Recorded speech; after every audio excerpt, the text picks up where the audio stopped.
तर 50% आरक्षण मर्यादा ओलांडलेल्या निवडणुकांना स्थगिती नाही। 21 जानेवारीला पुढील सुनावणीत निवडणुकीला स्थगिती नसेल। लोकल सेल्फ गव्हर्नमेंट बॉडीचे इलेक्शनचं मॅटर होतं, तर ते जानेवारीमध्ये ठेवलं आहे। पण त्याचबरोबर आज अशी ऑर्डर केली कोर्टाने की जिथे इलेक्शन नोटिफाय झालेलं नाही आहे, जिल्हा परिषद, पंचायत समिती आणि कॉर्पोरेशन, तर तिथे इलेक्शन 50%ची मर्यादा पाळून होतील आणि घ्यावेत।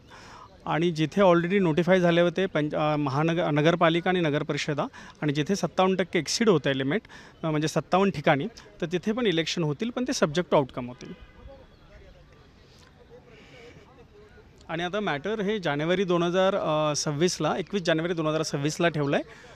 आणि त्यानंतर सब्जेक्ट टू आउटकमची जी ऑर्डर झाली त्याच्या बाबतीत कोर्ट काय डिसिजन घेतं ते बघणं उचित राहील। त्याचबरोबर आजचा निर्णय हा ह्या अर्थाने रिव्होल्युशनरी आहे की बऱ्याच दिवसापासून इलेक्शन्स ड्यू होत्या, त्या कुठे ना कुठं आज होत आहेत। जिथे 50%ची लिमिट एक्सीड होत नाही तिथं होणं पण खूप महत्त्वाचं होतं, कारण तीच आमची चॅलेंज होती। आणि त्याच पद्धतीने कोर्टाने कुठे ना कुठे आदेश दिलेत, आणि त्यामुळे 336 पैकी 82 वगळून ज्या काही पंचायत समिती आहेत, जे आमचं एस्टिमेट आहे, आमचं टेंटेटिव्ह एस्टिमेट आहे, खरं तर इलेक्शन कमिशनच त्याच्यावर डिसिजन घेईल, तर तिथे निवडणुका होतील।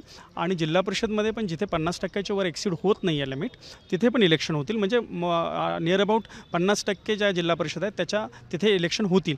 ह्या दोन गोष्टी। आणि त्यानंतर तिसरं खूप महत्त्वाचं, कॉर्पोरेशनच्या इलेक्शन पण खूप दिवसापासून ड्यू आहेत। आणि आमच्याकडे जो डाटा आहे, 29 कॉर्पोरेशनपैकी 27 कॉर्पोरेशनमध्ये इलेक्शन 50%च्या लिमिटमध्ये होत आहेत, तर त्यामुळे तिथे 25 ते 27 ठिकाणी इलेक्शन्स म्युनिसिपल कॉर्पोरेशन्समध्ये पण होतील। आणि सब्जेक्ट टू आउटकम हे फक्त नगरपरिषद आणि नगरपंचायतीलाच लागू राहील, कारण त्याचं ऑलरेडी इलेक्शन प्रोग्राम पुढे गेलेला आहे। पण जिथे आणखीन इलेक्शन नोटिफाय नाही झालं आहे तिथे फक्त 50%च्या मर्यादेतच राहील।